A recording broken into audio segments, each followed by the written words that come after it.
All right. 3, 2. Fuck.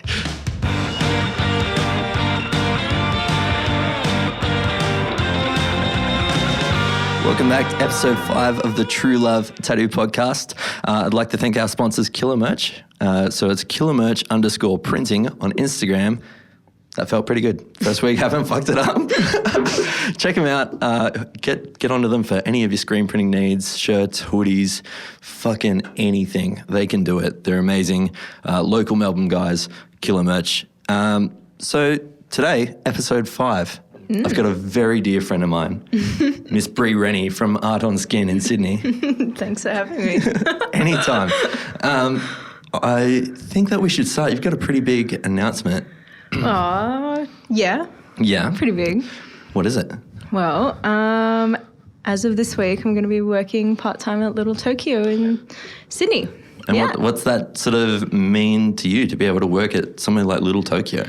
Oh, it's huge. It's like biggest opportunity I guess I've had yet with my career. So pretty damn excited to work with incredible people. So definitely. I think we may have mentioned Little Tokyo, or at least Reese Gordon, the owner of Little Tokyo, in a previous episode, in the fact that Little Tokyo is an institution in Australian tattooing. Yeah. So it's fucking huge, dude. Reese is like legendary, and the shop in itself is just incredible. So by the time this podcast comes out, you're pretty much starting at Little Tokyo. Couple days a week, whatever. Yeah, sick. So exciting. I guess I kind of want to start with how you got into tattooing. Oh, okay. Well, I guess I made up my mind when I was about 15 that I was going to do it, and it took me until I was probably about 21 to actually make it happen. I booked a tattoo in with Dan Phillips, who was working at Collective Tattoo at the time in Bondi Junction, and I was told to go with him by my auntie who went to school with him, funny enough, but she was a few years above, and she's like, oh, why don't you get a tattoo with Dan? And at this time I was like, oh, I've been working on my portfolio. I didn't really know anyone in the industry, and I was like, well, I'll take the recommendation. I'll get a tattoo by him. You're just at that point where you wanted a tattoo but didn't know where to start, so any recommendation was kind of like welcome. Yeah, pretty much. And I remember booking it on my 21st birthday, and I got in there, got tattooed, and I told him, can you give me any tips or tricks on how to get into it? I didn't think he'd give me an apprenticeship or anything like that. I just wanted any type of feedback to get better, to make it happen. And then at the end I showed him my drawings, and he gave me some pretty good feedback and said, come back in a month and show me more. And what were you doing between finishing school and getting into that? What were you doing in the meantime? I was working in real estate. Real estate? Yeah. Real estate mogul, Bree Rennie. Yes. Pay your rent. I started out, I finished school when I was 17, and then I pretty much went into just being a receptionist at a local real estate agency, and then worked my way up into property management and then all of that. And then, so that was the only thing that I was really qualified in after school. So that was my, were you that was my thing. At some point, was there a weird transition where you were doing real estate and apprenticing? Yes. Yeah. So when I finally got the apprenticeship with Dan, I decided to go part-time between both. So I was doing 3.5 days a week at the real estate in the city at this time, and then I was working 3 days at a Collective Tattoo in Bondi Junction with Dan. So, what was your apprenticeship with Dan like? Long. Yeah. No, it was really good. It was amazing. I wouldn't change anything. I met Dan a bunch of times. He's the loveliest dude ever. Yes. Well, I have my Dan and you have your Dan. So it's which is crazy. I think that the people listening might not know that you and I have known each other a little while. And our apprenticeships and sort of our careers in general have almost sort of mirrored each other a little bit. Yeah. Sort of each milestone within our career, first guest spot or first convention or whatever, have been almost within months of each other. I know, it's so good. Yeah. So I feel like we've kind of grown up together a little bit in tattooing, you know? Yeah, and it's all because you commented on my photo. Yeah, and what was the comment? Hot dicks. Hot dicks. Yeah. And you were just completely perplexed by it. I was like, I don't know how don't know what that guy means. Is that good or bad? I'm going to follow him back. So, like, Dan came from, correct me if I'm wrong, like a real, like, sort of street shop sort of thing in Sydney. He was sort of like a bit of a jack of all trades when it came to tattooing. Oh, 100%. So Dan is just the master of all. Like, he can do any style, he'll nail it. Nothing shakes him. Yeah, he just can't be rattled. He just can't be rattled. I feel like he's got so many good stories of just like fucked situations, and he's just like, he just laughs about them, you know? Yes. Like, yeah, and I think it's all because of his upbringing. Like, he did 10 years in a really, like, I guess, old school, I guess, biker street shop, and then, well, he's been tattooing nearly 20 years now, so he's seen it all. He's done it all. What was the first tattoo that he did on you? On me? Yeah. On my birthday? He did a dot work mandala on my side. Yeah, right. And walked in there, and then I remember halfway through the tattoo, one of the other artists came in. She's like, "That's looking really cool," and he's like, "Yeah, I've never done dot work before." And I was like, "Oh, you're the guinea pig." Yeah. But it turned out great. So how, like, you went in there, you got tattooed, you were getting tips off him of how to go about it and stuff.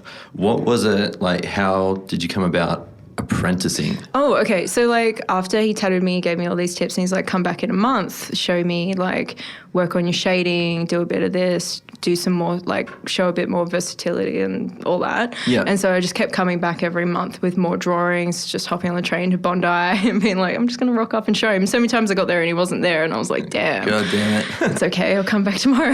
Yeah. And in that time period, I was like drawing tattoos for like a lot of my friends, and they're like, who should I go to get it done? I'm like, I know this guy in Bondi. Yeah. Hey, Dan, I'm just going to come watch you tattoo this. So he was getting some business from you. Yeah. Like, he was tattooing like your drawings that you were doing for your friends and stuff. Yeah. So every time I'd go in and I'd show him my stuff, we'd just have a beer at the pub or something afterwards, and pretty much he'd spend the whole time talking me out of it. Really? Yeah. Why was he trying to talk you out of it? Well, because he was just like, he was saying that all those TV shows and everything like that sugarcoat it. Like, in reality, it's not like that at all. And were the TV shows sort of like your initial introduction to tattooing? Were you like watching those thinking that tattooing was like that? At that time, or probably a few years before I was watching them, I wouldn't say that was 100% what was making me want to like get into it more, but I guess it gave me a bit more of an insight of like how the whole process worked and everything. Yeah. So I did enjoy watching them, but then, when I got to speak to Dan about it and just how he explained it, he's like, if you don't tattoo, you don't get paid. I was kind of like, oh, what? Because like I'd always had a job that you get sick pay if you don't work and stuff like that. Sort of so like the reality of working for yourself was like, oh, I didn't realize this stuff. So yeah. Do you think he was like kind of just testing you a little bit to see if you get deterred by things like that? 100%. And you just kept showing up? Yeah. And I just kept showing up. I was that pest for a few months. I was like, I'm just going to come watch you tattoo my friends. I feel like in past episodes, like I know Josh Tadaro and I definitely talked about it in episode 1. Yeah. When people are like going door to door with a portfolio, just asking for an apprenticeship straight off the bat. Yeah. That you don't really know the person. No. Like either way. Like they don't know you, you don't know them. It could turn out to be shit. But you were, actively sort of going in, getting tips, getting feedback, and just kept showing up, kept pestering. Yeah. All that sort of stuff. And building a relationship, and you're getting tattooed by him and all that sort of stuff. And then naturally progressed to that. Yeah.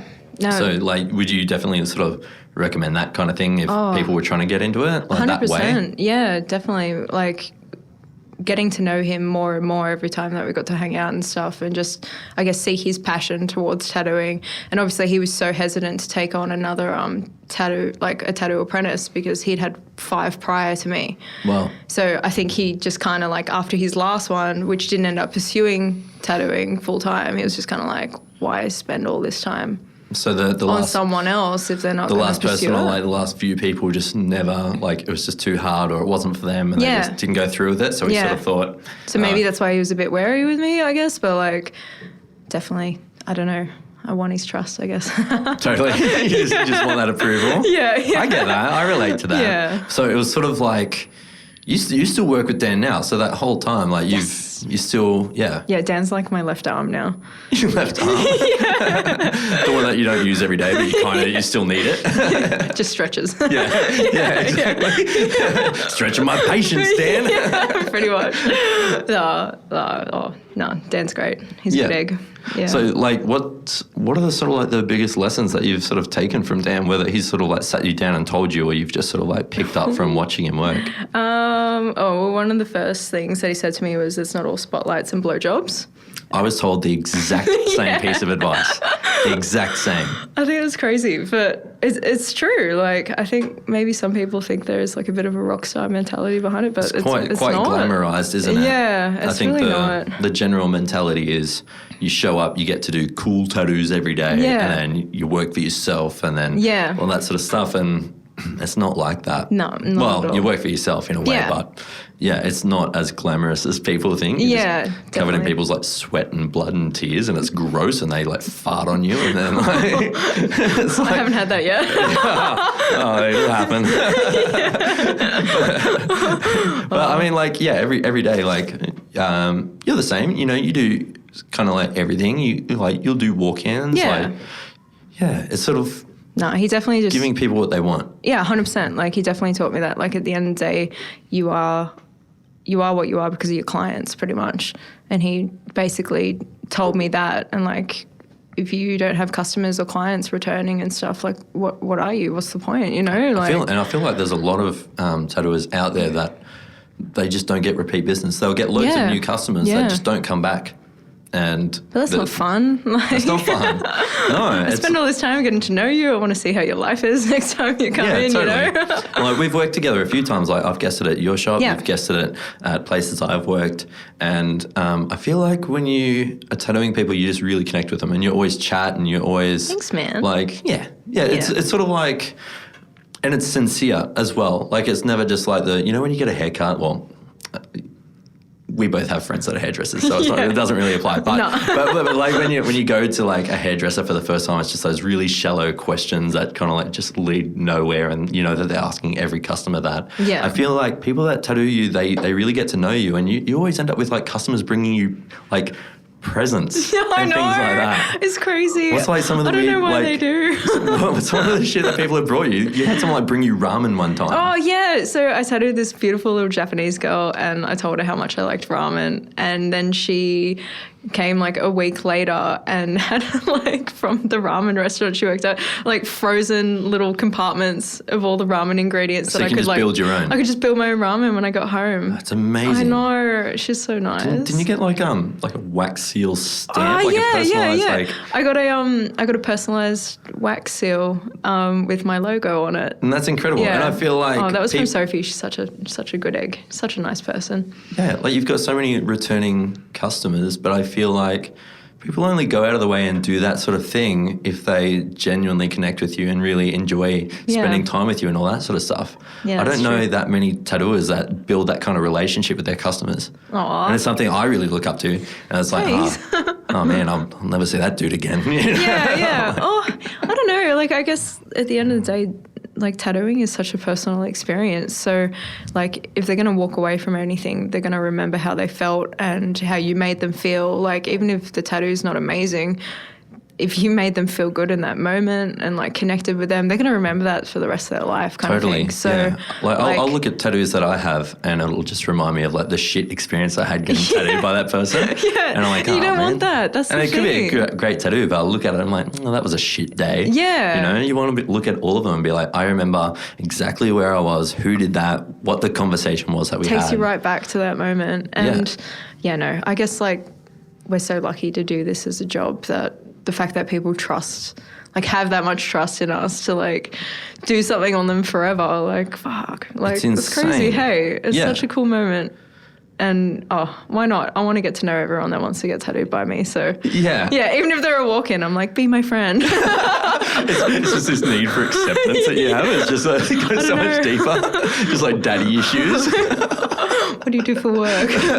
What'd you do yesterday? What'd you have for lunch? Oh, I don't know. I guess I like talking to people. Yeah, definitely. And it makes the experience so much better when you go somewhere and you can feel just sort of at peace with that person. You feel like you can connect with them and trust them. And I think that's a really like a big testament to you and your work ethic, you know, that you're able to do the cool tattoos and then be able to connect with people like that, which I don't think many people can. Oh, yeah. I guess like I definitely know people that do the whole silent thing throughout the whole process and stuff, and like Put the headphones on. Yeah, they do incredible work. But I think like at the end of the day, if you can't connect with someone, like what are you doing? You know what I mean? Like just try. Even if they can leave with a smile, that's all you want, right? Yeah, totally. Yeah.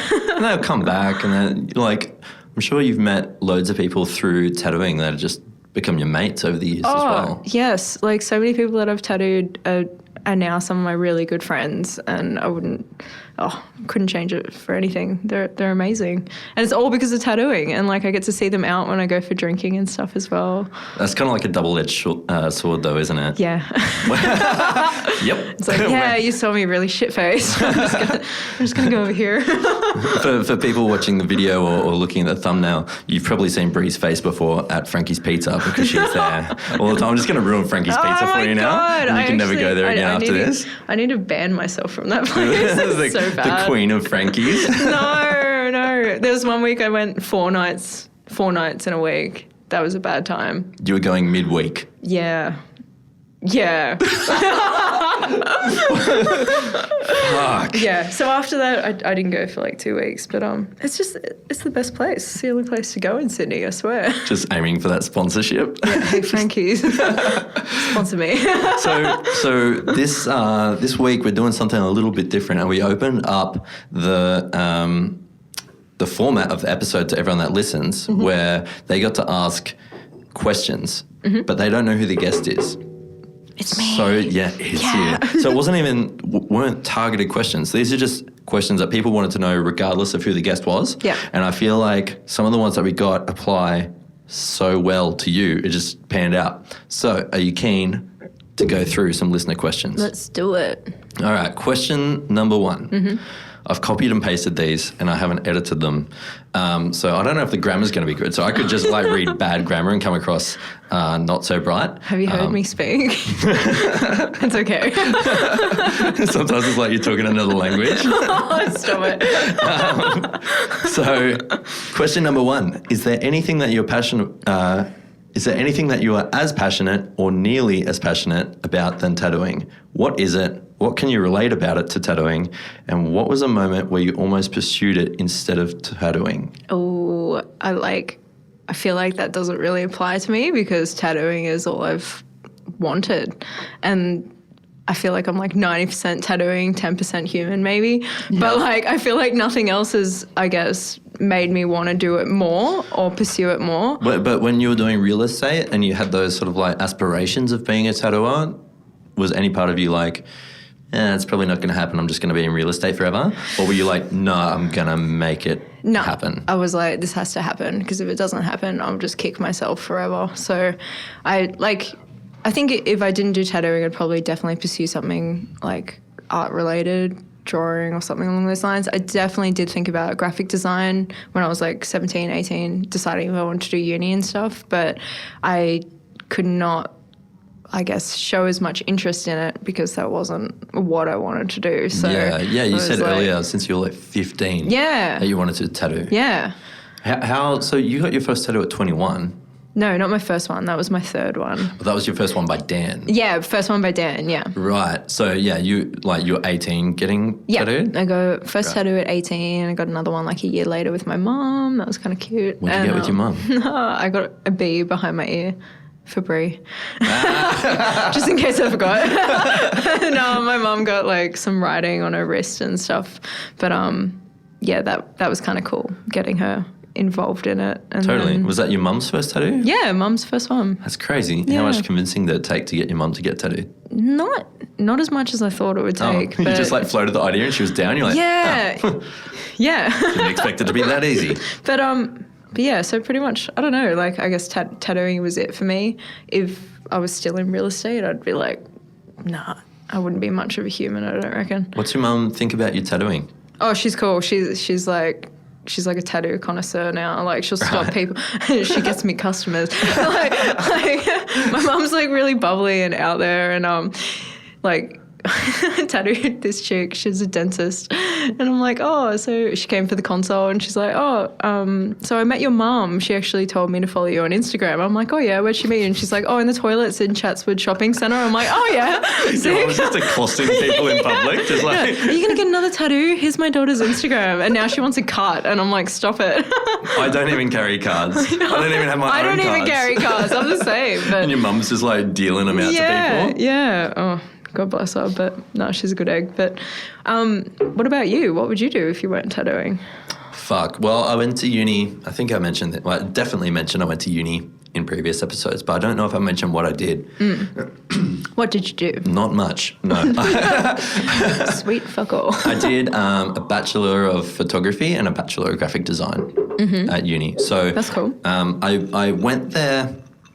I moved to Wagga from a really small country town called Leeton for uni. And when I was there, I was doing that, and I wanted to be a commercial photographer.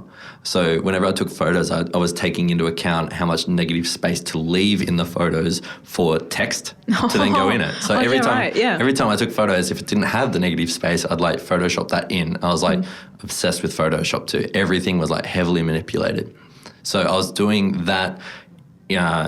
Regardless of what photo I took, I had loads of negative space so that I could incorporate text into it. So it was very much, both sides of the graphic design and photography. And that's all I wanted to do. I had ambitions of getting my photos on like a billboard. Oh my God. I just wanted to like cruise past on a train or a bus or anything and just like see my photo on a fucking big billboard or in a magazine or on the side of a bus or something, and that's all I wanted. And just like, a photo of a beer or whatever it was, like product photography. I didn't care. That's all I wanted. And then fell into the apprenticeship while I was at uni, just like for pocket money, just working at the shop. So yeah, it was sort of, I think, same. It would have been creative regardless. Yeah. Always just wanted to. And it was also just like sort of problem solving, because I feel like tattooing, a huge part of it is problem solving. Yeah. When your customer just has a fucked request and you're like, I have a deadline. How am I going to make this happen? I have 2 hours. I have 2 hours to make this happen, Work some magic. Yeah. All right. Question number 2. Yeah. Is there anything that aids you in concentrating or getting through a tattoo? Example, music, etc. Okay. Definitely say music. Music gets you through? Yeah, massively. Like as soon as if one of the playlists stops at work or something like that, I'm like, DJ. It's weird, isn't it? It's so weird. Like the silence, can't handle it. Oh. The guys at the shop that I work at went on a little retreat. And they took the speaker from work. Yeah. I'm like, I'll take one from home. Why would they take the speaker? That's fun. Okay. And I was you poor like, thing. I had bookings anyway, so I just worked while they were all away. I was at the shop by myself with no music for like 2 days, and it was so fucked. I tried to like play music off the laptop, and it was just weird, and it kept stopping. And like what kind of music gets you through it? Oh, everything. Everything? I listen to everything. We'll definitely have like some heavy metal days at the shop. I think when I guessed it at your shop, it was just purely gangster rap. Oh yeah, it was just that's Flick. It was like the gnarliest rap. Flick, my boss, she loves gangster rap. so whenever she's working, we get those bangers on repeat. Have you ever let your customer choose the music to what you listen to? Yeah, I have. Was it a bad idea? No, I was quite happy with it. Really? Yeah, it was like emo, like powerhouse playlist. And I was like, yes, my 15-year-old self is just living for this. Yeah. We did it one day. It was just my friend Lacey and I working. Lacey Griffiths, L Griffiths Tattoo on Instagram. Check her out. She's amazing. She's amazing. So it was just ASMR. us two. ASMR. I just went to do ASMR and got really self-conscious. We let our customers, there was 3 people in the shop. She was tattooing these 2 girls and I was tattooing a different girl, and we'd let them pick the music. Yeah. And I'm like, what's your favorite album of all time? We'll listen to the album in its entirety. And my customer picked Fall Out Boy. Infinity on High. Is that what it's called? And like as it played, I'm like, I'm actually into this. I thought this was going to be terrible. You can't go wrong with Fall Out Boy. Yeah, and I was like, this is really fun to work to. Then the next customer picked Linkin Park's Meteora, and I'm like, oh, here we go. This is a change of pace. And then the last one just picked like some weird like System of a Down album, and I'm like, this is fucked. And then my mate walked in, and he just thought we'd voluntarily put this music on. He's like, what the fuck are you listening to? I felt so sorry for that girl. She was having the best time, and I was like, what the fuck is this? That's kind of like what we listen to at work every day. System of a Down every day. All the time. Just chop suey all day. Yes, all day, every day. On repeat. Yes. All right. So good. Third question. Okay. It's a really deep one. Deep. Yeah. Are you ready? You ready to go deep? Yeah. What is the smelliest customer you've ever had? Oh my God. This is what happens when we leave it up to the listeners. Who even sent that in? I know. Do you know? Yeah. Do I know them? Yep. Okay. Thanks. Have you just had a really fucked experience with someone that just stanks? Look, there's definitely been a few people that are a bit smelly, but I'll tell a story about when Flick had a customer.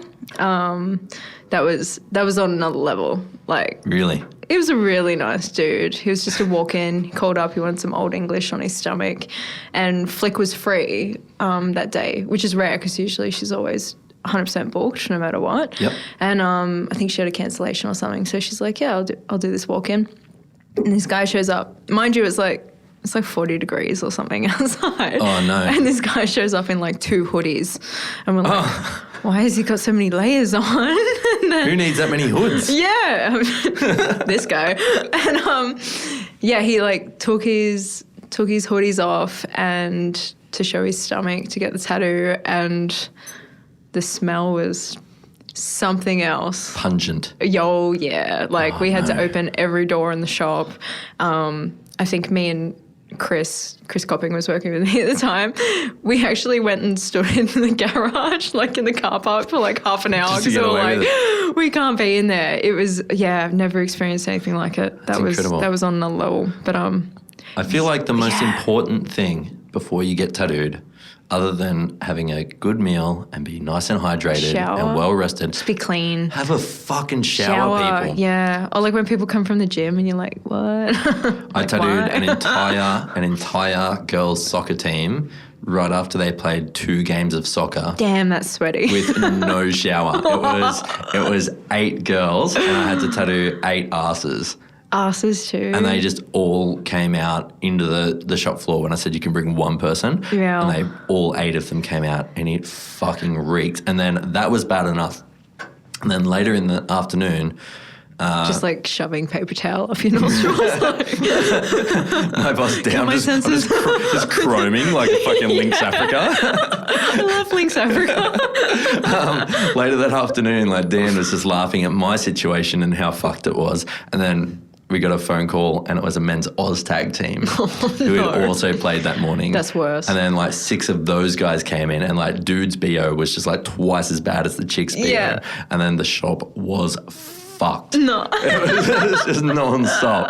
I think like one other time we had a customer who was wearing like a white T-shirt, and he stank real bad. And normally I'll like do the stank, and I'll do the polite thing and wait until they leave before I like bust out the Glen 20 and just like completely just haze out the shop with it. And this guy, I just couldn't. I like, fuck, I feel so rude doing this. You need to quarantine the whole shop. I was kind of walking around the guy just fucking creating a force field of Glen 20. And he had like a white T-shirt, and it had like sweat rings in the armpits. You know how you can count how old a tree is by like counting the rings? Yes. You could see like how many days he'd been wearing the shirt, because it was just like these like yellow crusty rings. I think there was like 6 of them.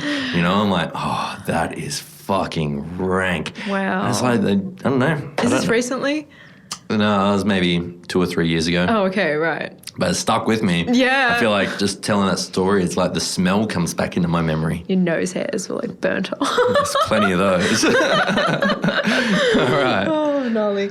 Cool. Question number, what was that? That was question 3. Question number 4. Mm-hmm. Many people need a full-time gig to sustain themselves while they work at their creative skills on the side, Yeah. in the hopes of eventually transitioning into creative work full-time. I read that sentence weirdly.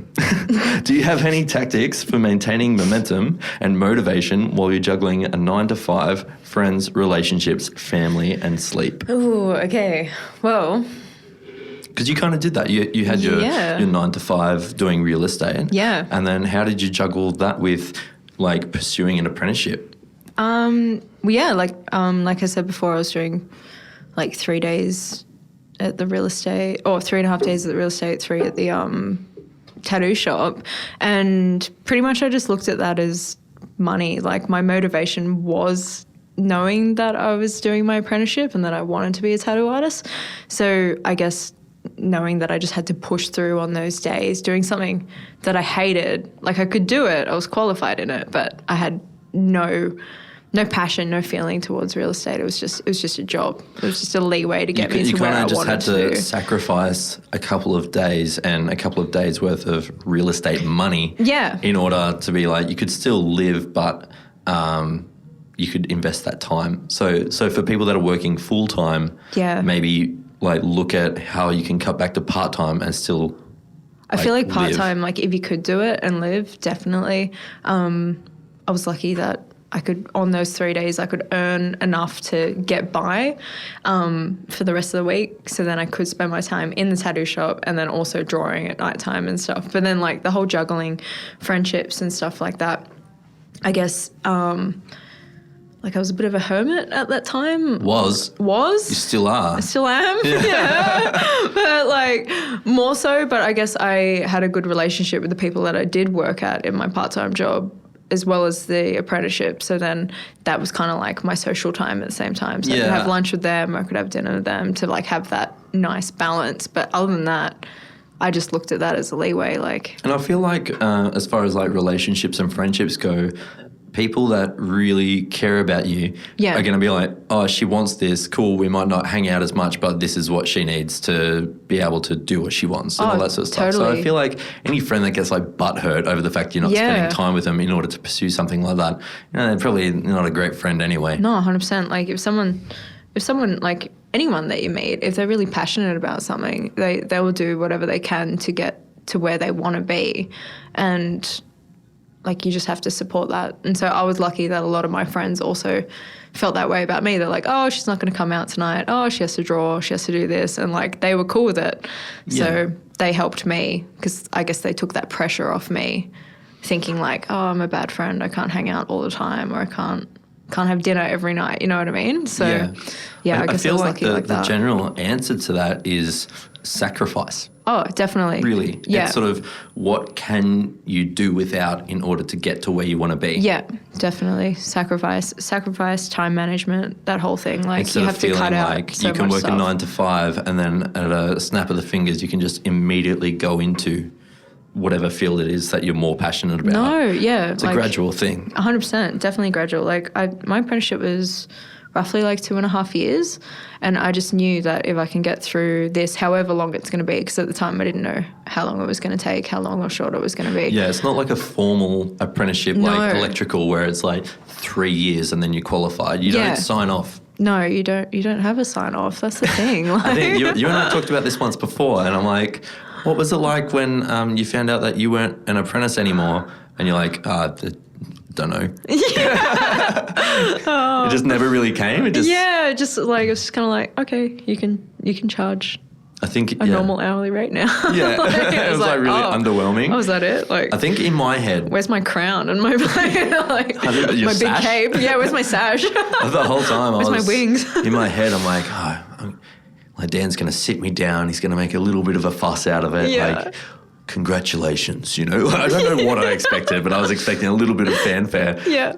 And then I think I just sort of noticed it was a bit weird that Dan would sort of like introduce me to people as his workmate. Yeah. Not his apprentice.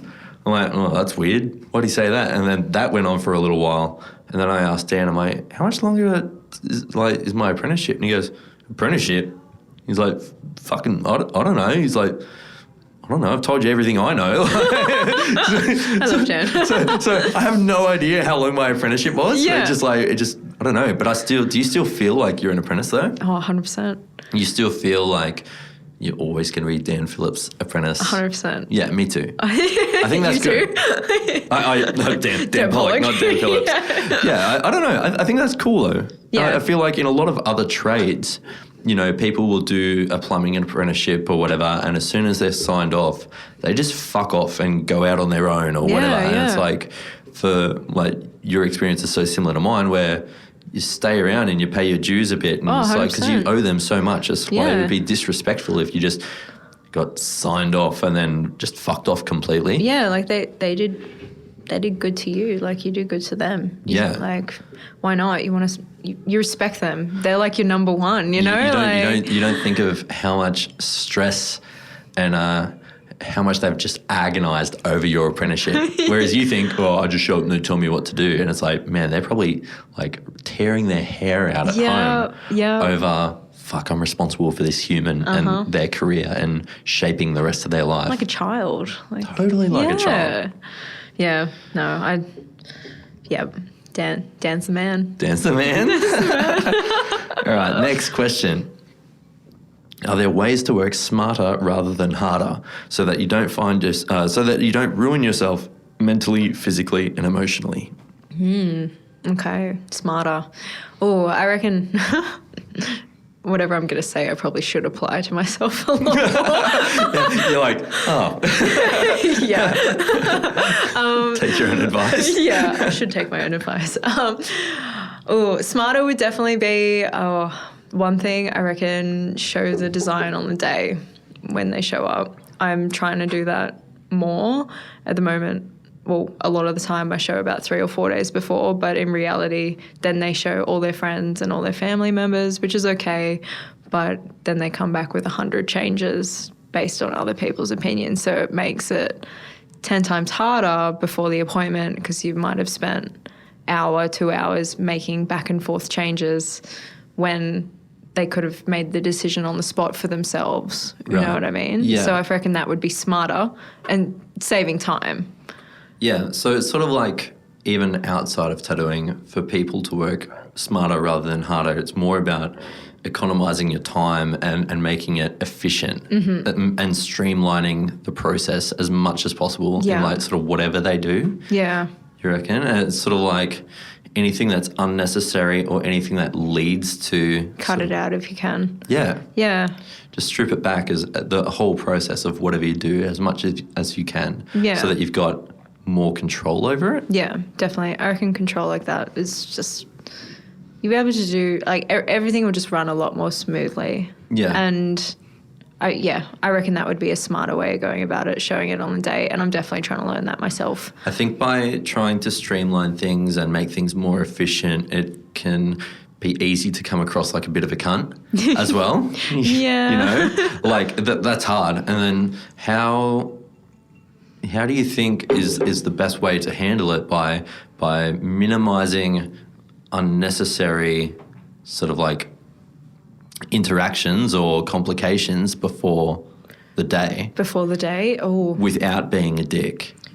I think, like, I guess a consultation would probably be the easiest way to go about it. If you're having a face-to-face convo rather than over email, maybe you can gather exactly what they want a lot more to cut out just so you're like both on the same page immediately, so that way on the day it's as close to what they want as possible. Yeah. But then sometimes people are so, like I'm sure you've had it as well, customers that are so direct with emails and they're like, I want this size here, and it's so spot on that there's nothing to worry about. Like, it's so clear, but then other people it can be a little bit more foggy, I guess. It's hard when people, they know what they want but they can't communicate what they want.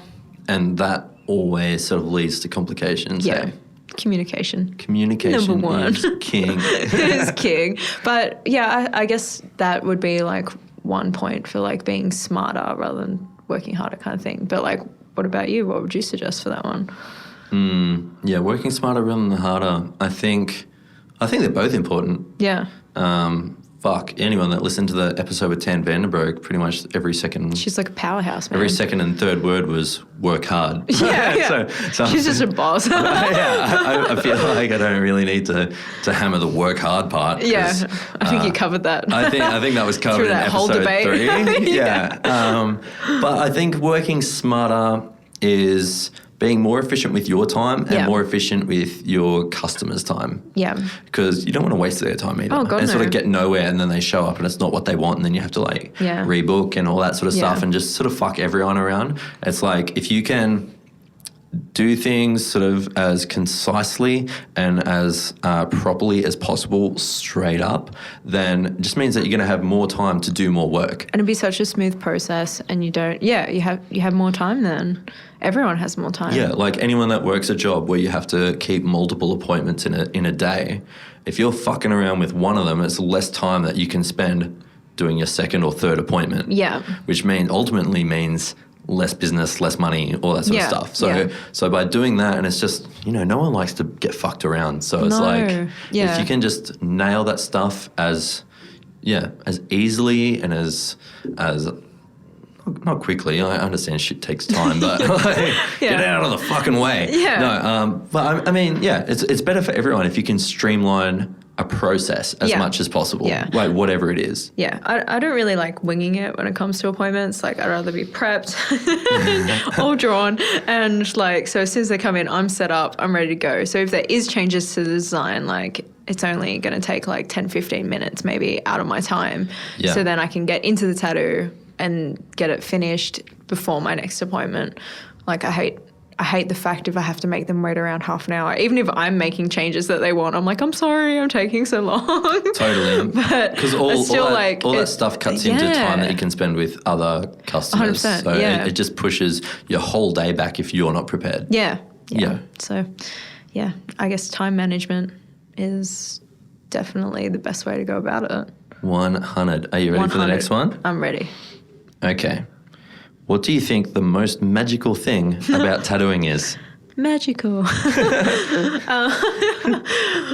From our view or someone else's view? Even before you started tattooing, what was it about tattoos that seemed magical to you? Magical. Permanence. Mm-hmm. We're born the way we are. You can ever alter so much, you know what I mean? Unless it's plastic surgery. Even if you dye your hair, it grows out. Yeah. But tattoos is something that you can't change. Do you feel like it's kind of like a challenge. If you get to do that for someone, it's damn. Totally. Do you feel like people don't view permanence of tattoos the same way that they used to? No, I don't reckon. Do you think now with all those TV shows that are Tattoo Nightmares or even just laser technology now, that people are a bit more flippant about going into getting a tattoo? They're looking at it as, if I don't like it, I'll just laser it off. I can just laser it off. Yeah. Yeah. No, yeah. 100%. People definitely look at it that way. And, to be honest, each to their own, but I don't think that's a good way to look at it. You want to commit to something. I've heard of people wanting a tattoo and not sure if they can commit to it, and then just making that design or something similar to that, the wallpaper on their phone for a year. Yeah. And every time they open their phone, they look at it, and if they're sick of it after a year, they're like, "Oh fuck, I'm glad that's not on me." Yeah. Yeah, people do that. Yeah. Yeah. No, I don't know. I guess maybe I'm a bit different. If I want a tattoo, I'll think about it for a bit, and then I'm like, boom, get it. But I think now I'm kind of I like that. I'll just get that tattooed. Yeah, the more you get, the less you care. Yeah, I definitely care less. But it's a way bigger moment in your life the sort of earlier you are into tattooing. Yeah. It's that first tattoo, you think it has to have so much meaning and stuff. But yeah. There's some people that just walk in their first tattoo and they just get a fucking panther on their forearm, because they're like, that's dope. Because they're a sick cunt. Yeah. Some people are just like that. They can just commit to something because they like it and has no real significance to it, which is great. But the more you get, I feel like the less you kind of care. Yeah. Have you have you like gotten a bunch of like shit tattoos like the more you've gotten, or like I feel like your collection's pretty good? I think I have a pretty good collection. I've definitely just got more and more like bum tattoos the more I've gotten. Nah, maybe I've just become more picky. I'm just like, True. no, I like this. But I want to get tattooed by people that I like and people I admire or look up to. And I guess. What kind of people? Like who in tattooing do you look up to and why? Oh, okay. I'd probably say, two names. Mr. Ping Pong, who works at Hibernia in Sydney. Yes. And also Hori E or Hori A. He goes by both names, Shinshu, who owns a tattoo studio in Matsumoto City in Japan. Right. And I'd probably say they're like my two peeps at the moment that I really look up to. Obviously, I look up to heaps more, but I'm just lucky enough to get tattooed by both of them. And I guess I look up to them in the sense that like their outlook is so amazing and how they look at tattooing and how they treat it. And what's their outlook like? Is it like similar between the two of them, or is it different? Very similar. No, they're very similar. Like they both love traveling the world. They both love creating big custom pieces for their customers. They're all focused on like making sure it flows around the part of the body that they're going to be working on, and also like the color palette and like complementary colors and things like that. Right. So it's sort of like very much like you're influenced by them artistically. Yeah, totally. Yeah. Like their process, I'm just like, damn. I remember a few years ago, like after I met Hori, I could just message him and be like, hey man, I need some inspo. What do I do? Yeah. And he'll just say, help me. And he'll just like, if I felt like I was in like a bit of a creative block or something, he would just send me like 100 photos of like all the drawings that he'd done in the past month. And I'd be like, Wow. You're incredible. Thanks, man. Yeah. And then I'd be set for like a good few months. I'd be like, this guy, God, I don't know, just the way they draw, just the way they're so focused on the art form, but then also traveling and meeting customers and the experience that they give people. What was that? That is Because you amazing. just went to Japan and got tattooed by Hori Yes. again. Because you're getting your whole arm done by him. Yes, I'm getting my left arm So done by what was him. that whole experience like? Because I'm pretty sure didn't he have to like pick you up from some random destination? Yeah. So his studio's in like this tiny little suburb in Matsumoto City, like Nagano, Japan, and he would pick me up from my hotel in the morning. He'd take me to lunch. We'd have lunch together, and then we'd go and get tattooed for the day. So you're starting like pretty late in the day. Yeah, we're starting at like 2, maybe. Fuck, yeah. And then tattoo late into the night, and then we'd go have like dinner and drinks afterwards. And then we did that the next day as well. Just back to back. Back to back, yeah. But that's part of his thing. Like part of his experience is like if you come to the studio in his hometown, he wants to show you his hometown. He wants to show you the culture. He wants to show you the people. That's So amazing. he'll pick you up. He wants to take you out, take you to his favorite lunch spots, and then tattoo you. So it's not just a tattoo. He just wants to play host. Yeah, 100%. He just wants to show you and take you out. That's amazing. and Do I you love feel that. like part of that, you know, you treat your customers in a similar way? Like even just recommending places, and you just want to sort of totally. like play host when you tattoo them? Yeah, maybe that's just me, but like, yeah, no, I definitely want to do that. Like if, like I tattooed this gorgeous girl from like up near Townsville the other week, and I was like, have you been to this place? You should try this place. And like basically based off like the music that she told me she listens to and everything like that, I kind of like tried to tell her like places that she should check out, like live music venues and stuff in Sydney, because I was like, you'd like this, I want you to experience Bree that. Rennie travel guide. Yeah. Yeah, but it's kind of like you want that experience to extend past the tattoo. Oh, totally. You just And want like, their entire time in Sydney or whatever to... Yeah, I want them to have a good time. Like if they're going to travel to get tattooed, I want them to have the best time ever. So, yeah. Fuck yeah. All right. Next one. Where would you be without tattooing? Dead. Dead? Fuck, that got grim. That got real grim. Just in a bin Rip. somewhere. Nah. Like I don't think I'd just be a really angsty person, hey. Angsty? Like tattooing gives me so much happiness and lets me meet so many amazing people that I probably would never have met in any other walk of life kind of thing. So without it, I think I'd just be I'd be a piece of shit. I know so many people that tattooing, they love it, but it just causes so much stress. And with you, I feel like it's the other way. I feel like you kind of loosen up and you unwind a little bit by being able to tattoo. Yeah, I guess so. That's true, but I don't know. Like I just really love my job. Like I'm so thankful for tattooing that I can't like. You just can't see yourself doing anything else. I can't see myself doing anything else. And if I was, like, I think I just wouldn't be who I am right now. Like I wouldn't be who I am today. I think if I was in any other industry, I'm sure I'd enjoy it in some way, but like I think, like, just say I was still in real estate or something like that, I'd be like, nah.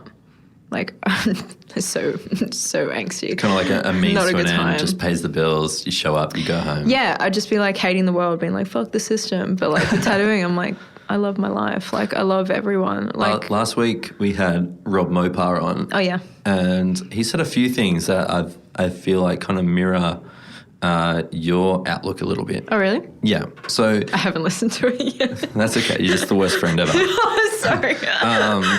So he said that tattooing appealed to him so much because he wanted to travel. Mm-hmm. And he aspired to be homeless pretty much. Yeah. He didn't want a fixed address. He just wanted to travel and work. I feel that. You feel that? I feel that. 100%. And then I feel with him also, I asked him what tattooing has sort of taught him just as a person. And he said patience. Like, what do you think tattooing has sort of like taught you that you apply to other aspects of your life outside of tattooing? Oh, okay. Well, patience would definitely be one of them. I think I'm a pretty patient person.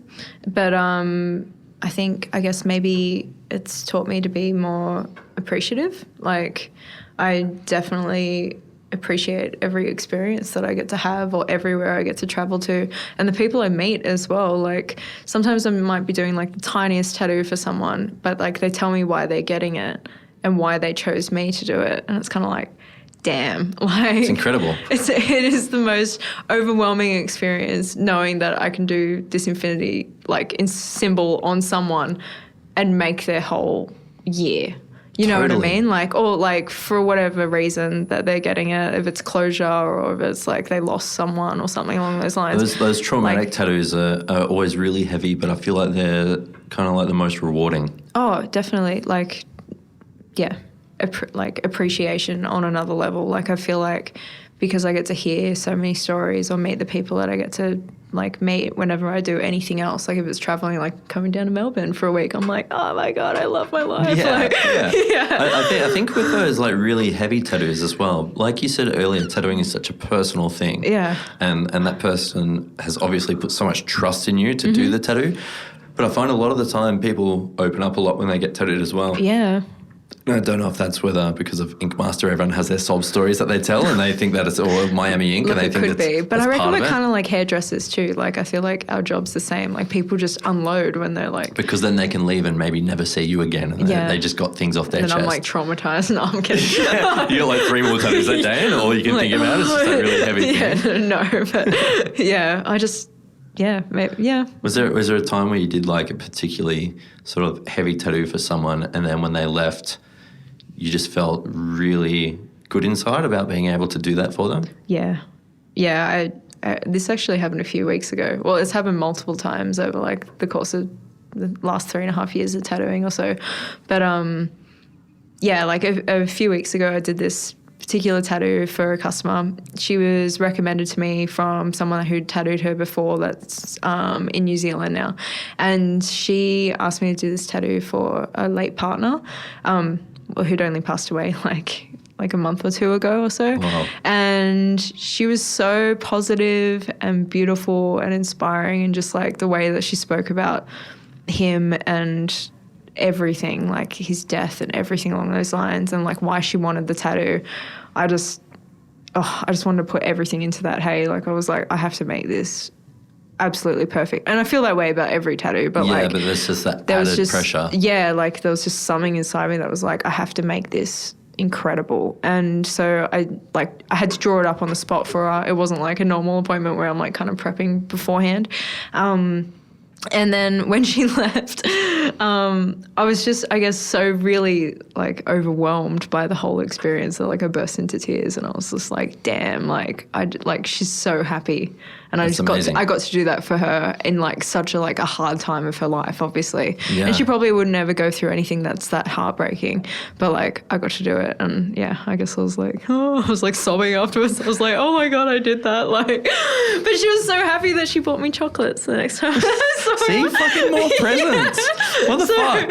Oh god, but no, she's gorgeous. I feel lady. like, that was a cool moment. I've done plenty of like memorial tattoos and stuff that are Yeah. like kind of heavy, but the one that really sort of sticks with me, there was this family that lived in Wagga where I used to be, and their dad and husband got hit by a kid that was street racing. Shit. He was in a car, got hit, and he died. And I think it was like a couple of days after. They, like 2 or 3 daughters and the mum came in, and they were like crying when they booked it. Yeah. I'm just an awkward guy. I feel so awkward when people cry. Do you just freeze? A little bit. I'm like, do I pat them on the shoulder? Like, what? I don't know. Like, I don't know. I feel like I lack a human emotion a little bit.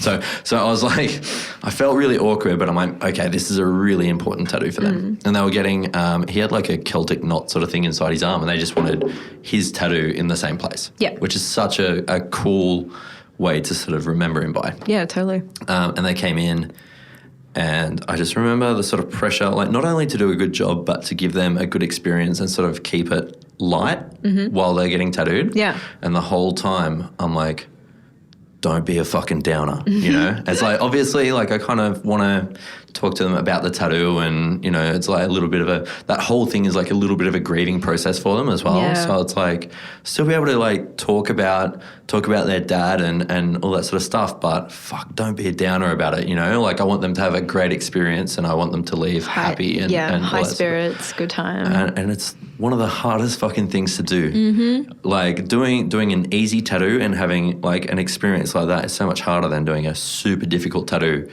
on just, you know, where you're having a great time. Oh gosh, like It's pull on the heartstrings. Pulling the Oh, heartstrings, yeah. it's incredibly difficult, but I think there's not many jobs where you get that kind of thing. Yeah. That kind of, you know, every day is different and every experience is different. We're the lucky ones. Some days. Some days. Some days. Some days you have a smelly cunt with a stained t-shirt with like 6 rings of stains on it. Still.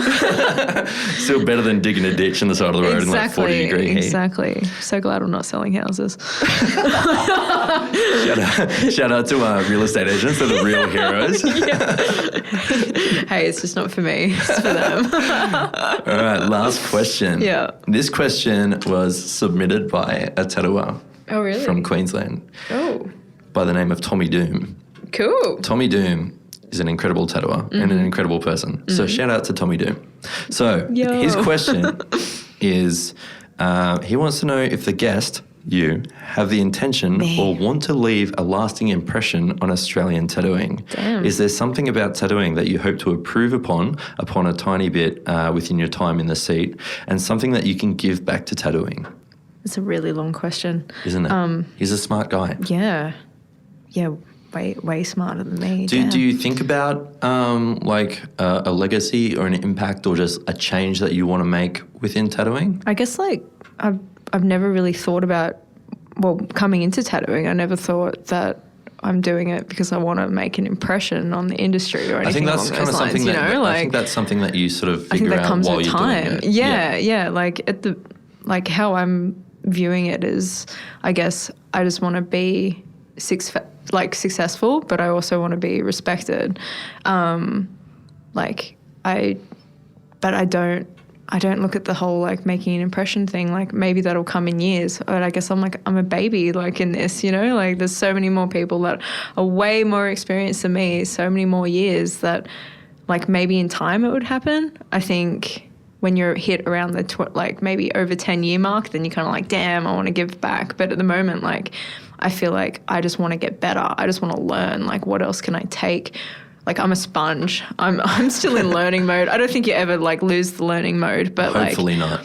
Hopefully not. And I don't think that will ever happen. Like you said, you always feel like an apprentice. But like I just I just want to be successful and respected, and that's what I want from tattooing, pretty much. Like, I guess if you become like someone in the industry that people look up to or something like that, I think that comes with time and knowledge, and maybe from people meeting you and like seeing what your outlook on it is and everything like that. You know what I mean? Like, you look at like someone like, say, Reese Gordon, like he's a legend. Like, he's got that whole outlook, everything like that, everything that he does. You're just like, damn, this dude. Yeah, I guess. Give him back, I guess you want to become the Mr. Ping Pong. You want to become that, you know, where someone else that comes into the industry looks at you and they want to sort of follow in your footsteps in the mentality aspect. Yeah. Not even necessarily the artistic aspect. Yeah. You just want to be able to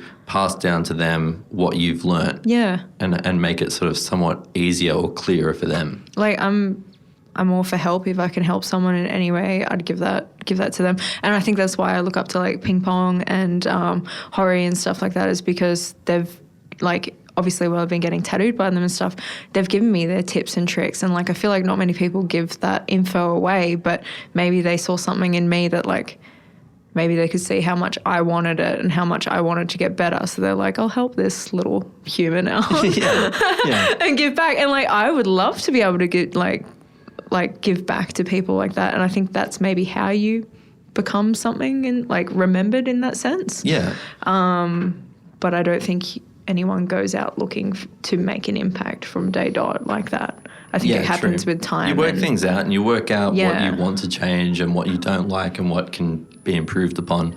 I feel like within tattooing, there's so much drama and there's so much unnecessary beef and all that sort of stuff where people just don't like people for whatever reason. And like, I think... Man, I'm in a bubble. I'm like, nobody can break this. Like, I'm doing me. As Pete Pav would say, he is a fortress. Yeah, Pete Pav is a fortress. I got a bubble. I think I just want...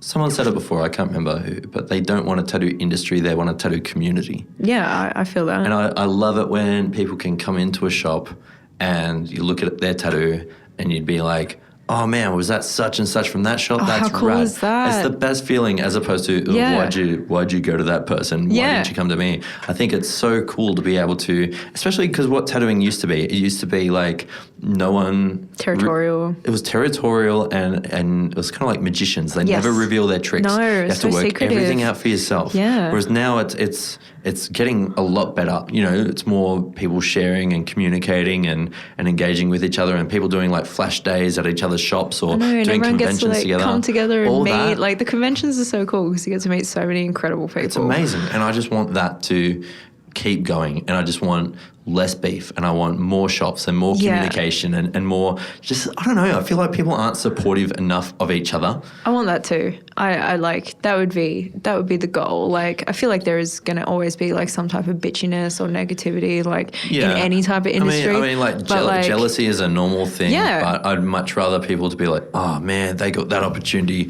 fucking good for them, you know, as opposed to like, fuck that dude. Yeah, no, like, someone, like, you got to be happy for people. Like, if you're not happy for anyone, like, you're not going to be happy for yourself. You know what I mean? So, like, if someone's doing good, God damn, like, that's amazing. Like, why wouldn't you tell them? I'll tell everyone. I'm like what I say to you earlier, I'm like, I'm so proud of you. Like, doing a podcast. Proud mum moment. I know, but like you got to say that stuff. You got to compliment people, like, when you feel like it. I think it's important to support people and to lift them up, and like, you just want to see your mates do well. You just want to see everyone do well, even if they're not your mate. You just want everyone to do better and be better. Yeah, you know. And we're being trusted by people to do something for them. You know what I mean? Like, at the end of the day, like, we are us, but we get to do something for someone that's forever, and they put all their trust in us, and we get to do that. And that's such an incredible experience in itself. Like, they get to walk away stoked and they feel like a new person when they walk out of that door. Like, we've just given them so much confidence because they got that tattoo that they wanted.